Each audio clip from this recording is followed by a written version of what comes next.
का एक्सरसाइज 8.2, जिसमें आपको हमने एक मंत्र बताया था, चार्ट बनाना सिखाया था, जिसमें 0 degree, 30 degree, 45 degree, 60 degree and 90 degree के जो मान होते हैं ट्रिग्नोमेट्रिकल रेशियो के, वो चार्ट कैसे बनाया जाता है, इस पर हमारा एक वीडियो आपने देखा होगा।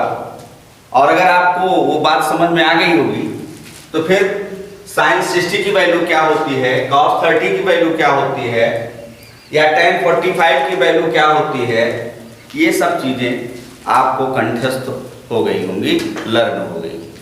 तो बेटा उसी मंत्र पर आधारित है ये एक्सरसाइज 8.2, और हम ये मानकर चलते हैं कि आपको sin 60 की वैल्यू, कम से कम sin की वैल्यू तो आपको लर्न होगी ही। तो आप देखेंगे sin 60 की वैल्यू होती है √3/2 इंटू cos 30। तो cos 30 की वैल्यू के लिए हमने आपको समझाया था उस वीडियो में कि जो 90 में से सब्ट्रैक्ट कर दीजिए 30 को, और जब 90 में से 30 को आप सब्ट्रैक्ट करेंगे तो मिलेगा आपको 60। तो इसका मतलब cos 30 की वैल्यू वही होगी जो sin 60 की होती है, और sin 60 की वैल्यू ऑलरेडी आपको लर्न है √3/2। तो इस प्रकार से अब आगे हो जाएगा प्लस sin 30 आपको लर्न ही है 1/2, और cos 60 की वैल्यू क्या होगी, 90 में से 60 को मन ही मन में सब्ट्रैक्ट करेंगे तो 30 आएगा। तो cos 60 की वैल्यू वही होगी जो sin 30 की होती है, और sin 30 की वैल्यू आपको लर्न है 1/2। तो इस तरह हम वैल्यू पुट करके, और फिर क्लास 3rd में आपने सीखा होगा फ्रैक्शन का एडिशन, सब्ट्रैक्शन, मल्टीप्लिकेशन, डिवाइडेशन, आपने पढ़ा होगा भिन्नों का जोड़ घटाव गुणा भाग। बस अब आपको केवल और केवल कैलकुलेट करना है, बाकी फाइनल आंसर आपको मिल जाएगा। तो आप यहां देख रहे हैं 2 2 4 हो जाएगा, √3 में जब आप √3 से मल्टीप्लाई करेंगे तो 3 आएगा, या यूं समझिए √9 आएगा, और 9 का √3 होता है। फिर प्लस यहां पर हम देखें 2 2 4 आएगा, 1 1 1 आएगा। 3/4 में 1/4 आपको ऐड करना है, और ये ऐड करना आप प्राइमरी स्टेज से पढ़ते चले आ रहे हैं। तो इसका एलसीएम हो जाएगा 4, और ऊपर आपका 3 + 1, फाइनली आपको मिलेगा 4/4। 4/4 का मतलब होता है 4 1 4 मीन्स 1, और यही 1 इसका फाइनल आंसर होगा इस क्वेश्चन का। और उसी फर्स्ट क्वेश्चन का सेकंड पार्ट है 2 tan square 45 plus cos square 30 minus sin square 60 की वैल्यू क्या होगी, इसे कैलकुलेट करना है। तो बेटा अगर आपको वैल्यू लर्न है, वैल्यू पता है tan 45 की, sin 30 की, sin 60 की, cos 30 की, जो भी ये वैल्यू चार्ट है आपको पता है, तो वैल्यू आप यहाँ पुट करके और फिर आप चले जाइएगा क्लास 3rd में, जहां आपको ये सिखाया गया था फ्रैक्शन का जोड़ घटाव गुणा और भाग। तो वो आप कर लेंगे, कैलकुलेशन आपका ठीक ही है, तो उसके बाद आपको फाइनल आंसर मिल जाएगा। आप देखिए यहाँ पर है 2 इंटू tan स्क्वायर 45, और tan 45 की वैल्यू क्या होती है 1, तो ये आपका 1 का स्क्वायर हो जाएगा। cos 30 की वैल्यू क्या होती है, वही होती है जो sin 60 की वैल्यू होती है, और sin 60 की वैल्यू आपको लर्न है √3/2, तो वही cos 30 की भी वैल्यू हो जाएगी √3/2, और उसका होल स्क्वायर हो जाएगा, क्योंकि यहाँ स्क्वायर लगा है। और फिर माइनस sin 60 की वैल्यू आपको ऑलरेडी लर्न ही है √3/2, तो √3/2 का होल स्क्वायर यहाँ भी हो जाएगा। और फिर आप देखेंगे कि 2 इंटू 1 का स्क्वायर 1 ही होता है, और यहाँ पर वही प्लस हो रहा है और वही माइनस हो रहा है। बिल्कुल कैलकुलेट करने की कोई जरूरत नहीं है, आप वहां पर कैंसिल कर सकते हैं, तो आपको मिलेगा 2 1 2, और यही आपका फाइनल आंसर हुआ। एक्सरसाइज 8.2 क्लास 10th का पहला क्वेश्चन है, चल रहा है, और उसमें आपका ये थर्ड पार्ट जो है क्वेश्चन है cos 45 upon sec 30 plus cos 30। और आपको वैल्यू पता, ट्रिग्नोमेट्रिकल रेशियो की जितनी भी वैल्यूज होती है 0, 30 degree, 45 degree, 60 degree and 90 degree, वो वैल्यूएशन चार्ट आप बना करके और अभ्यस्त हो चुके हैं। तो बेटा cos 45 की वैल्यू होती है जो sin 45 की होगी 1/√2। sec 30 की वैल्यू क्या होगी? sec 30 किसका उल्टा होता है बेटा? क्योंकि ये मेन ट्रिग्नोमेट्रिकल रेशियो तो है नहीं, sin और cos यही दो मेन ट्रिग्नोमेट्रिकल रेशियो होते हैं। थोड़ा थोड़ा tan भी मेन ट्रिग्नोमेट्रिकल रेशियो होता है। तो ये जो sec है, sec मेन ट्रिग्नोमेट्रिकल रेशियो नहीं है।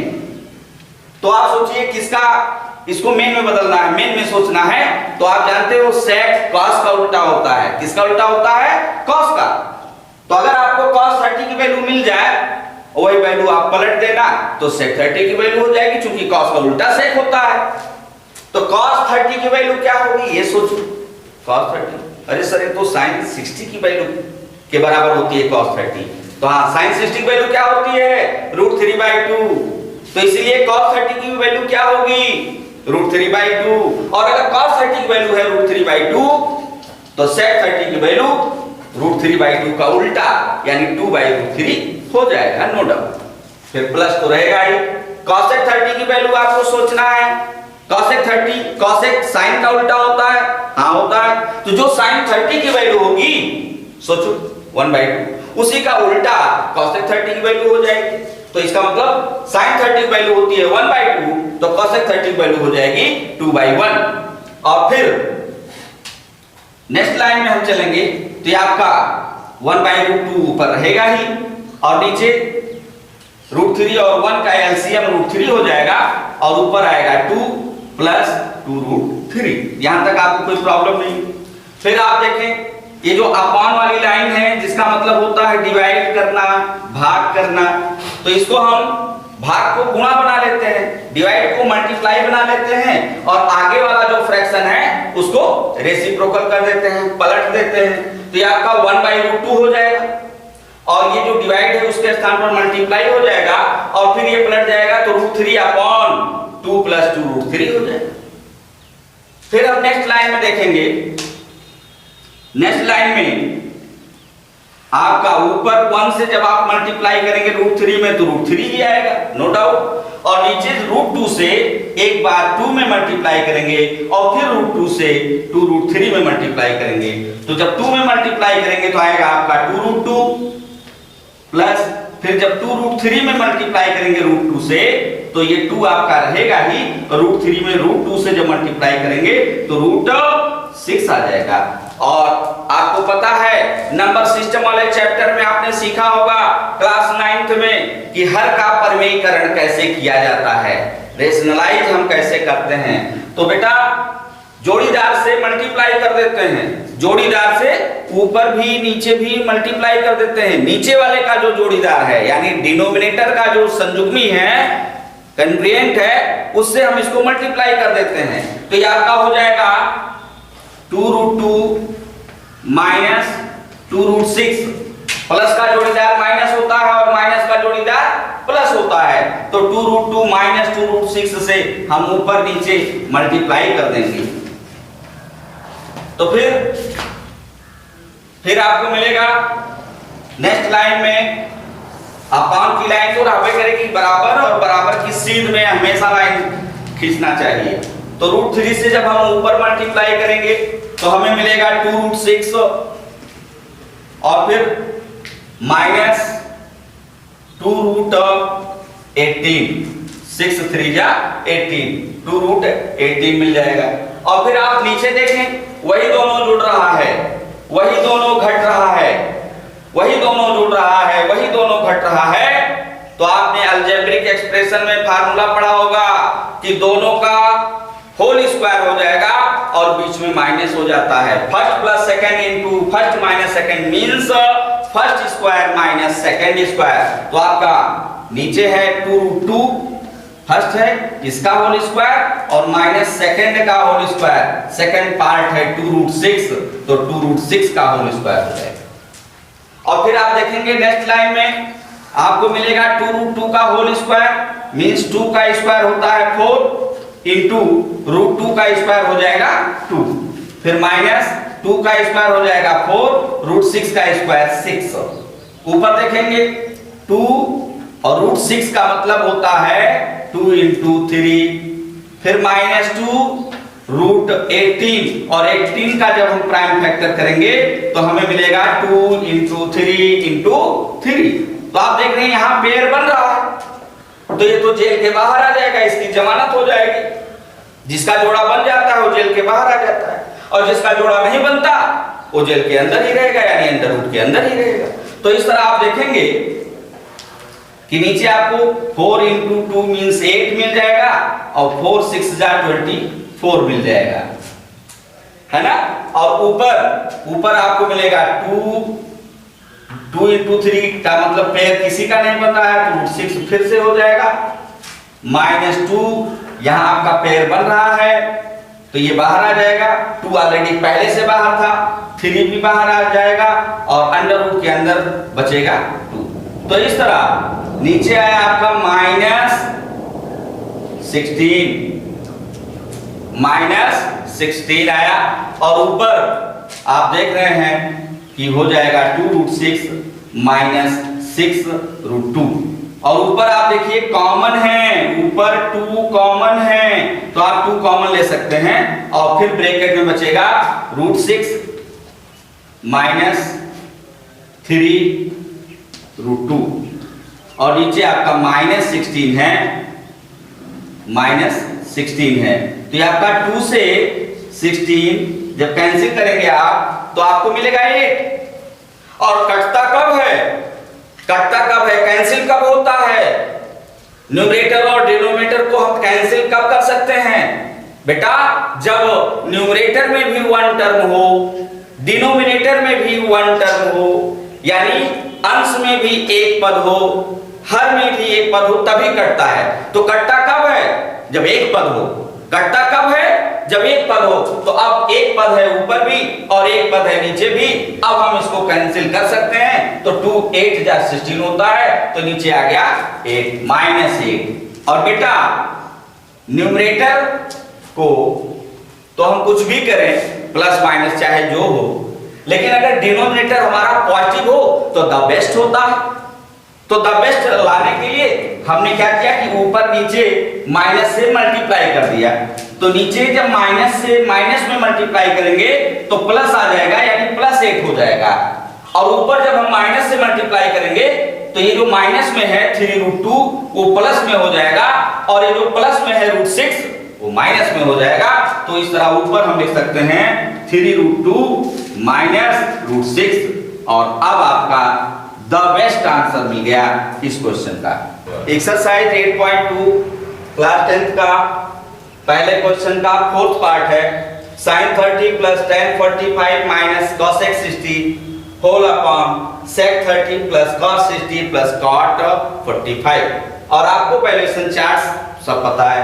sin 30 की वैल्यू होती है 1/2, tan 45 मींस 1, और cos 60 की वैल्यू वही होगी जो sin 60 की वैल्यू होती है उसका उल्टा, यानी √3/2 का उल्टा 2/√3। sec 30 cos 30 का उल्टा यानी 2/√3। cos 60 मींस sin 30 यानी 1/2, और cot 45 का मतलब tan 45 मींस 1। तो ये आपकी वैल्यूएशन सेट हो गई। अब उसके बाद कैलकुलेट करना है, और आपको रामबाण तरीका मैंने बताया था, बटे का लफड़ा समाप्त करने का रामबाण तरीका होता है कि जो अपॉन के नीचे हो, बटे के नीचे हो, उससे प्रत्येक पद में एवरी टर्म में मल्टीप्लाई कर देंगे। तो हम देख रहे हैं कि अपॉन के नीचे है 2, अपॉन के नीचे है √3, 2√3 से हम मल्टीप्लाई कर देंगे प्रत्येक पद में। तो 1/2 में जब आप 2√3 से मल्टीप्लाई करेंगे 2 कैंसिल हो जाएगा, √3 बचेगा। 1 में 2√3 से मल्टीप्लाई करेंगे वही आएगा, माइनस इसमें √3 कैंसिल हो जाएगा, और 2 जब 4 आ जाएगा। 2/√3 में जब आप 2√3 से मल्टीप्लाई करेंगे √3 कैंसिल होगा, 2 जब 4 आ जाएगा। इसमें 2 कैंसिल होगा, √3 बचेगा तो +√3 आ जाएगा। और यहाँ पर 1 में मल्टीप्लाई करेंगे तो वही आएगा 2√3। तो ये लाइन आपके समझ में आ गई होगी कैसे आया। फिर आप देखें कि ये आपका 2√3 और ये 1√3, तो ये आपका 3√3 हो जाएगा -4, और नीचे आपका एक 4 रहेगा ही, ये 1√3 और ये 2√3, 3√3 हो जाएगा। और रेशनलाइज करने के लिए आपको जोड़ीदार से मल्टीप्लाई करना है। तो 4 + 3√3 का जोड़ीदार कौन होता है? 4 - 3√3। तो 4 - 3√3 से ऊपर नीचे हम मल्टीप्लाई कर देंगे रेशनलाइज करने के लिए। तो आपको मिलेगा नीचे first square minus second square और ऊपर 3√3 से जब आप 4 में मल्टीप्लाई करेंगे तो 4 × 3 = 12, 12√3 आया। 3√3 से जब आप 3√3 में मल्टीप्लाई करेंगे तो माइनस रहेगा ही, 3 × √3 मींस 9 हो जाएगा और √3 में √3 से मल्टीप्लाई करेंगे तो 3 आ जाएगा। और अब आप -4 से मल्टीप्लाई करेंगे पूरे में तो -4 से 4 में करेंगे -16 आया, माइनस से माइनस में करेंगे प्लस आया और 4 × 3 = 12, √3 तो रहेगा। तो ये लाइन भी क्लियर हो गई कैसे आई। फिर आप देखें नीचे आ जाएगा 4 स्क्वायर मींस 16 माइनस 3 का स्क्वायर 9 होता है और √3 का स्क्वायर ऑलरेडी आप जानते हैं 3 होता है। तो इस तरह 16 - 9 × 3 आ गया और ऊपर ये 12√3, ये भी 12√3, दोनों प्लस के हैं 24√3 हो जाएगा। और फिर -9 × 3 = 27 और -16 रहेगा। तो ये लाइन भी क्लियर हुई। फिर आप देखें आगे नीचे आपका 16 - 9 × 3 मींस 27 हो जाएगा और ऊपर 24√3 रहेगा ही और -27 - 16 ये दोनों ऐड हो जाएंगे -43 हो जाएगा। तो इस तरह ये लाइन भी क्लियर हुई। फिर आप देखें 16 - 27 का मतलब होता है -11 और ऊपर आपका जो है वो रहेगा ही। और आपको अभी पिछले क्वेश्चन में मैंने बताया था कि बेस्ट आंसर वो होता है जिसमें आपका डिनोमिनेटर पॉजिटिव हो, डिनोमिनेटर पॉजिटिव हो। और वैसे भी आपको पता है कि अगर कोई भिन्नात्मक संख्या है तो उसका हमने आपको बताया था मानक रूप, स्टैंडर्ड फॉर्म। तो स्टैंडर्ड फॉर्म में न्यूमरेटर पॉजिटिव हो सकता है, न्यूमरेटर नेगेटिव हो सकता है, न्यूमरेटर 0 भी हो सकता है जो कि ना तो पॉजिटिव होता है ना तो नेगेटिव, लेकिन डिनोमिनेटर हमेशा पॉजिटिव होना चाहिए। ये उसका स्टैंडर्ड फॉर्म होता है फ्रैक्शन का।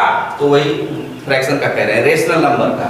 तो आप यहाँ देखें -11 है, इसको पॉजिटिव बनाने के लिए माइनस से मल्टीप्लाई कर दें ऊपर नीचे तो ये -11 जो है +11 बन जाएगा और ऊपर ये जो -43 था वो प्लस में हो जाएगा 43 और जो पॉजिटिव था 24√3 वो नेगेटिव हो जाएगा -24√3। तो इस तरह हमारा फाइनल आंसर और बेस्ट आंसर मिल गया। Thank you. क्लास 10th का चैप्टर 8 जिसमें से एक्सरसाइज 8.2 का फर्स्ट क्वेश्चन और उसका 5th पार्ट लेकर आए हैं। हमारा क्वेश्चन है 5 cos square 60 plus 4 sec square 30 minus 10 square 45 upon sin square 30 plus cos square 30। और इसका हमें वैल्यू निकालना है, इसकी वैल्यूएशन बतानी है। तो हमें पता है cos 60 की वैल्यू क्या होती है, sec 30 की वैल्यू, वैल्यूएशन चार्ट हम आपको सिखा चुके हैं। तो जब आप वहां से देखेंगे तो 5 ही रहेगा इंटू cos 60 की वैल्यू 1/2 होती है। cos 60 की वैल्यू क्या होगी, वही होगी जो sin 30 की वैल्यू होती है। तो sin 30 की वैल्यू 1/2 होती है तो 1/2 हो जाएगा, होल स्क्वायर रहेगा। प्लस 4 इंटू sec 30 की वैल्यू क्या होगी, हमने आपको सोचना सिखाया है कैसे आप थिंकिंग करेंगे। आपको sec 30 की वैल्यू बतानी है तो sec किसका उल्टा होता है, cos का। तो cos 30 की जो वैल्यू होगी तो cos 30 की वैल्यू क्या होगी, अब आप साइन के संदर्भ में सोचेंगे। cos 30 की वैल्यू क्या होगी, जो sin 60 की वैल्यू होगी। ऑलरेडी हम हर वीडियो में आपको ये बताते चले आ रहे हैं। और sin 60 की वैल्यू होती है √3/2। तो √3/2 का उल्टा 2/√3 हो जाएगा sec 30 की वैल्यू। जिस तरह हम थिंकिंग कर रहे हैं आपको लग रहा है समय ज्यादा लग रहा है, लेकिन जब आप इसके अभ्यस्त हो जाएंगे तो आपको बिल्कुल समय नहीं लगने वाला। पल भर में आप sec 30 की वैल्यू 2/√3 तक पहुंच जाएंगे। तो 2/√3 का होल स्क्वायर हो जाएगा। tan 45 की वैल्यू हम जानते हैं 1 होता है तो 1 का स्क्वायर हो जाएगा। नीचे sin 30 1/2 का स्क्वायर, cos 30 मींस sin 60 और sin 60 मींस √3/2 तो √3/2 का होल स्क्वायर हो जाएगा। अब ये पहली लाइन समझ में आ गई, वैल्यूएशन जो हमने पुट कर दिया उसमें। अब हमें केवल और केवल कैलकुलेशन पर फोकस करना है, जोड़ घटाव गुणा भाग पर फोकस करना है। और आपको फ्रैक्शन से या रेशनल नंबर से रिलेटिव जोड़ घटाव गुणा भाग ऑलरेडी आता ही है। तो आप देखें ये 5 इंटू 1/2 का होल स्क्वायर 1/4 प्लस 4 इंटू 2/√3 का स्क्वायर करेंगे 4/3, 1 का स्क्वायर 1 हो जाएगा। नीचे 1/4 आ गया और √3/2 का स्क्वायर जब आप करेंगे तो 3/4 आ जाएगा। No doubt. अब हम आपको बार बार समझाते चले आ रहे हैं कि बटे का लफड़ा अपान का लफड़ा समाप्त करने का रामबाण तरीका होता है कि जो बटे के नीचे हो यानी डिनोमिनेटर उसका एलसीएम ले लो और उसके एलसीएम से एवरी टर्म प्रत्येक पद में आप मल्टीप्लाई कर दीजिए तो बटे का लफड़ा समाप्त हो जाता है। इस पॉइंट को केवल इसी क्वेश्चन के लिए मैं नहीं बता रहा हूं, ये कैलकुलेशन पॉइंट है। इस पॉइंट को अपने दिमाग में बैठाइए कि जब भी इस तरीके की कंडीशन आए, बटे का लफड़ा रहे अपान का लफड़ा रहे, तो बटे का लफड़ा समाप्त करने का रामबाण तरीका होता है कि जो बटे के नीचे हो, बटे के नीचे वाला क्या कहलाता है? डिनोमिनेटर, हर कहलाता हर। तो हर का एलसीएम ले लीजिए और उसी एलसीएम से प्रत्येक पद में मल्टीप्लाई कर दीजिए, तो ये रामबाण तरीका होता है। इस तरीके से बटे का लफड़ा हमेशा हमेशा के लिए समाप्त हो जाता है। तो हम यहां पर देख रहे हैं कि बटे के नीचे है 4 और बटे के नीचे है 3, 4 और 3, 4 4 4 3 और 4 4 4 3 का एलसीएम ऑलरेडी हम जानते हैं 12 होगा, तो इसीलिए हमने एलसीएम से मल्टीप्लाई किया यानी 12 से मल्टीप्लाई कर दिया और भी प्रत्येक पद में एवरी टर्म। तो ये जो पहला पद है इसमें जब हमने 12 से मल्टीप्लाई किया, मल्टीप्लाई बाई 12, 4 3 जा 12, 3 5 जा 15, तो इस तरह 15 आ गया। और फिर यहाँ पर सेकेंड टर्म है हमारा, इसमें भी हम 12 से मल्टीप्लाई करेंगे तो 3 4 जा 12, 4 4 4, तो आपका 64 आ जाएगा। और 1 ये भी एक टर्म है और इसमें जब हम 12 से मल्टीप्लाई करेंगे तो ऑलरेडी 12 है। और नीचे 1/4 है, इसमें आप 12 से मल्टीप्लाई कीजिए, 4 3 जा 12, 3 आ गया। इसमें आप 12 से मल्टीप्लाई कीजिए, 4 3 जा 12 और 3 3 जा 9। तो इस तरह आप देख रहे हैं कितना बढ़िया रामबाण तरीका था, बटे का लफड़ा समाप्त हो गया। तो जब भी ये कंडीशन आए, केवल इसी क्वेश्चन के लिए हम बात नहीं कर रहे हैं, जब भी इस तरीके की सिचुएशन पैदा हो, बटे का लफड़ा आपको नजर आए, तो बटे का लफड़ा समाप्त करने का रामबाण तरीका होता है कि हर का जो एलसीएम हो उससे प्रत्येक पद में मल्टीप्लाई कर दें, तो ऑटोमेटिक बटे का लफड़ा समाप्त हो जाएगा। तो अब हमने यहाँ देखिए इस लाइन में बटे का लफड़ा समाप्त हो गया। अब आप 15 + 64 मीन्स 79, -12 रहेगा ही, 3 + 9 मीन्स 12, 79 में से 12 आप सब्ट्रैक्ट करेंगे 67 आ जाएगा और अपान 12 रास्पेक्ट करेगा। तो इस तरह 67 अपान 12 ये जो हमारा गिवन क्वेश्चन था 5th वाला, इसका फाइनल सॉल्यूशन हो गया। मैं समझता हूं कि अब ये बात आपको खूब बढ़िया से समझ में आ गई। और इसी क्रम में हम देखते हैं सॉल्यूशन 2, क्वेश्चन 2 है और उसका सॉल्यूशन है, उसमें आपको चूज करना है। स्क्रीन पर आपको क्वेश्चन नजर आ रहा होगा, तो उसमें आप देखेंगे कि आपको 4 ऑप्शन दिए गए हैं और उन 4 ऑप्शन में से कोई एक ऑप्शन कौन सा सही है ये आपको बताना है, चूज करना है। जिसमें फर्स्ट क्वेश्चन है हमारा 2 tan 30 / 1 + tan स्क्वायर 30। और इसमें हम देखें tan 30 की वैल्यूएशन हमें पता है 1/√3 होती है, तो 2 × 1/√3 और 1 + 1/√3 का होल स्क्वायर हो जाएगा यहाँ पे। फिर नेक्स्ट लाइन में हम देखेंगे 2 1 जा 2, 2/√3 आया और उसके बाद 1 प्लस रहेगा ही, 1/√3 का होल स्क्वायर क्या हो जाएगा? 1/3 हो जाएगा। और फिर हम देखेंगे नेक्स्ट लाइन में 2/√3 है, 1 + 1/3 है। अब इसमें बटे का लफड़ा है, अभी मैंने आपको बताया कि बटे का लफड़ा समाप्त करने का रामबाण तरीका आपके दिमाग में होना चाहिए, और वो तरीका है कि बटे के नीचे जो हो उसके एलसीएम से मल्टीप्लाई कर दीजिए। तो बटे के नीचे है 3 और √3, दोनों का एलसीएम 3 होगा, दोनों का एलसीएम 3 होगा, क्योंकि 3 में √3 × √3 2 टाइम्स होता है, तो 3 से हम मल्टीप्लाई कर देंगे प्रत्येक पद में। तो ऊपर तो एक ही पद है, इसमें जब हम 3 से मल्टीप्लाई करेंगे तो 3 से मल्टीप्लाई करने मतलब √3 2 टाइम्स, तो √3 से √3 कैंसिल हो जाएगा और एक √3 इसके साथ एडजस्ट हो जाएगा, मींस 2√3 आ जाएगा, नो डाउट। और 1 में आप 3 से मल्टीप्लाई करेंगे 3, और 1/3 में जब आप 3 से मल्टीप्लाई करेंगे तो 1 आ जाएगा। ऊपर 2/√3 आया और नीचे 3 + 1 मींस 4, तो 2 से 4 कैंसिल हो जाएगा, 2 2 जा 4, 2 आ गया, √3/2 आ गया। अब जरा आप अपना ऑप्शन देखिए, 4 ऑप्शन है, उसमें से जो पहला ऑप्शन है sin 60, तो आपको पता होगा कि √3/2 जो है वो sin 60 की वैल्यूएशन होती है, इसलिए आपका ये sin 60 वाला फर्स्ट ऑप्शन करेक्ट ऑप्शन है, तो आप उसको चूज कर देंगे, ये आपका आंसर हो जाएगा। सेकंड क्वेश्चन का सेकंड पार्ट है 1 - tan² 45/1 + tan² 45। tan 45 की वैल्यू होती है 1, तो हम वही वैल्यू 1 पुट कर देंगे, तो आपका हो जाएगा 1 - 1² और नीचे 1 + 1², फिर ऊपर आ जाएगा 1 - 1 और नीचे आ जाएगा 1 + 1। 1 - 1 मींस 0 और 1 + 1 मींस 2, तो 0/2। 0 को जो हम 2 से डिवाइड करते हैं तो ऑलरेडी हम जानते हैं कि 0 आता है, और ऑप्शन डी हमारा जो है करेक्ट आंसर हो जाएगा इसमें। अब हम देखते हैं क्वेश्चन नंबर 2 का थर्ड पार्ट है sin 2a = 2 sin a। ये दोनों बराबर कब होंगे, a का मान क्या होगा, क्या होना चाहिए कि ये दोनों पार्ट लेफ्ट और राइट ये बराबर बराबर हो जाए। तो ऐसे अगर हम देखें तो यहाँ पर क्लास 10th में वो फार्मूला नहीं बताया गया है जिस फार्मूले की चर्चा हम यहाँ कर रहे हैं, लेकिन आप आगे इसको बहुत जल्द जान जाएंगे। फिर भी इसमें सेट थ्योरी लगानी पड़ेगी, अंदाजना पड़ेगा कि कौन सा ऑप्शन इन चारों में से सही हो सकता है।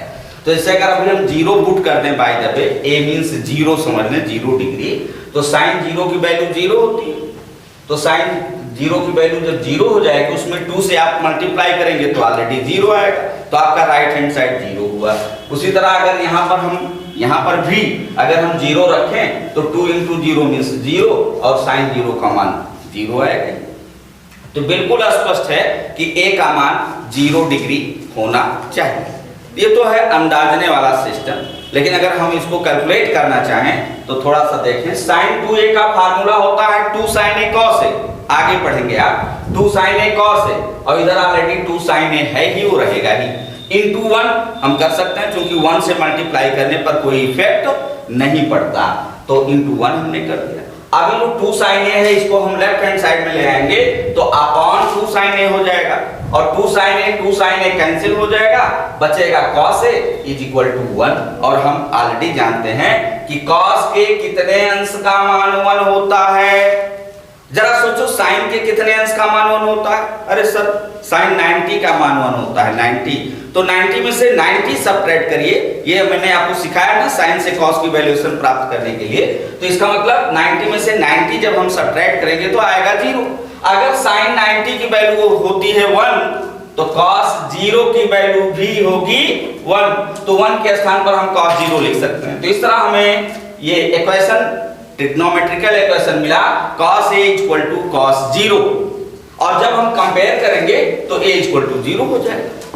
तो इसका मतलब कि हमारा जो ऑप्शन है a वाला पहला ऑप्शन, वो ऑप्शन हमारा करेक्ट ऑप्शन। और फिर हम आते हैं फोर्थ पार्ट पर। फोर्थ पार्ट है 2 tan 30/1 - tan² 30। tan 30 की वैल्यू ऑलरेडी हमें पता है 1/√3। आप यूज करते करते अपने आप आपको याद हो जाएगा, कहीं कुछ आपको रटना नहीं है। तो 2 × 1/√3 हो जाएगा और 1 - 1/√3 का होल स्क्वायर हो जाएगा। तो 2 × 1/√3 का मतलब हुआ 2/√3, और 1 माइनस रहेगा ही, 1/√3 का होल स्क्वायर आ जाएगा 1/3। और आप देख रहे हैं बटे का लफड़ा आ गया, तो बटे का लफड़ा समाप्त करने का रामबाण तरीका है आपके पास। आप हर के एलसीएम से मल्टीप्लाई कर दें प्रत्येक पद में, तो हम देख रहे हैं कि 3 और √3 का जो एलसीएम होगा वो ऑलरेडी 3 होगा, तो 3 से हमने इसमें भी मल्टीप्लाई किया, तो 3 से जब इसमें मल्टीप्लाई किया तो आ गया 2√3। 3 से 1 में किया 3 आ गया, और 1/3 में जब हमने 3 से मल्टीप्लाई किया तो 3 कैंसिल हो गया, 1 आ गया।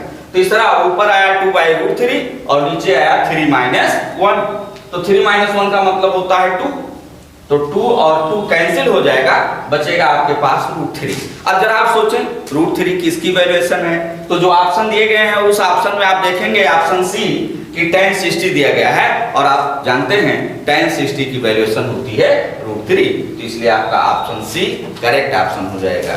Thank you.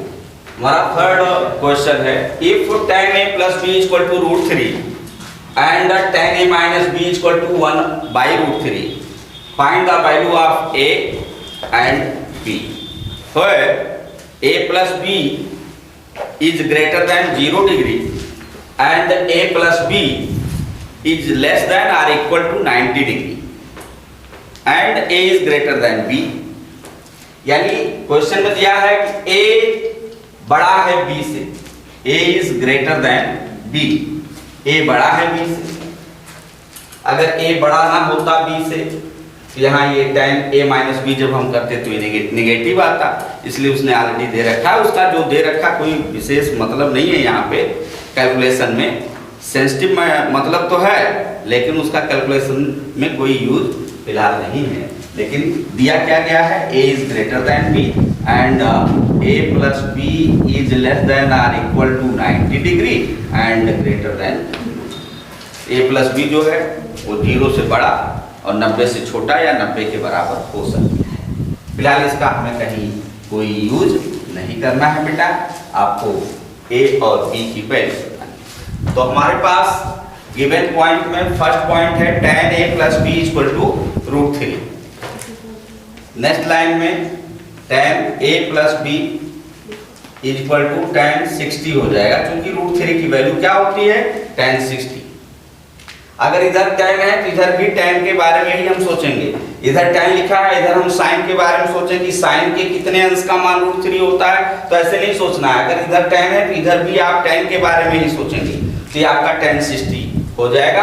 और तब आप कंपेयर करेंगे लेफ्ट और राइट का, तो आपको मिलेगा a plus b equal to 60 degree. First analysis, पहला समीकरण आपको ये मिल गया। फिर आप देखेंगे यहाँ जो दूसरा पॉइंट दिया गया है tan a minus b equal to 1/√3। Next line में आप tan a minus b लिखेंगे और फिर सोचेंगे tan के बारे में। tan के बारे में सोचना है, sin cos के बारे में नहीं सोचना है, और ट्रिग्नोमेट्रिकल रेशियो के बारे में नहीं सोचना है, जो लेफ्ट हैंड साइड में है उसी के बारे में सोचना है। तभी तो आप कंपेयर कर पाएंगे अगली लाइन में। तो आपका हो जाएगा tan 30 डिग्री की वैल्यू होती है 1/√3। अब हम लेफ्ट और राइट का जब कंपेयर करेंगे तो हमें मिल जाएगा a minus b equal to 30। ये आपका सेकेंड एनालिसिस। तो आपके पास दो समीकरण है, पहला है a plus b equal to 60 और दूसरा है a minus b equal to 30। और जब आपके पास दो समीकरण है और दो अननोन क्वांटिटी भी है, दो अज्ञात राशि भी है, तो जाहिर सी बात है आप दोनों यानी a और b की वैल्यूएशन निकाल सकते हैं। तो फर्स्ट इक्वेशन है a plus b equal to 60 और सेकंड है आपका a minus b equal to 30। अब जब हम इसको कैलकुलेट करेंगे तो plus b minus b cancel हो जाएगा और मिलेगा आपको 2a, a plus a means 2a, 60 plus 30 means 90, then a equal to 90 by 2 means 45। तो a की वैल्यूएशन निकल के आ गई 45। और अगर a की वैल्यूएशन 45 निकल के आ गई तो ये वैल्यूएशन आप चाहे फर्स्ट इक्वेशन में पुट कर दीजिए और चाहे सेकंड इक्वेशन में कहीं भी आप पुट कर दीजिए तो आपको b की वैल्यू भी मिल जाएगी। तो चूंकि a की वैल्यू मिल चुकी है 45 minus b equal to 30, minus b उधर चला जाएगा तो आपका b हो जाएगा और 45 माइनस 30 इधर आएगा तो माइनस 30 हो जाएगा। इस तरह आपको मिलेगा b इक्वल टू 15 डिग्री। तो a की वैल्यूएशन आ गई 45 डिग्री और b की वैल्यूएशन आ गई 50 डिग्री। Thank you.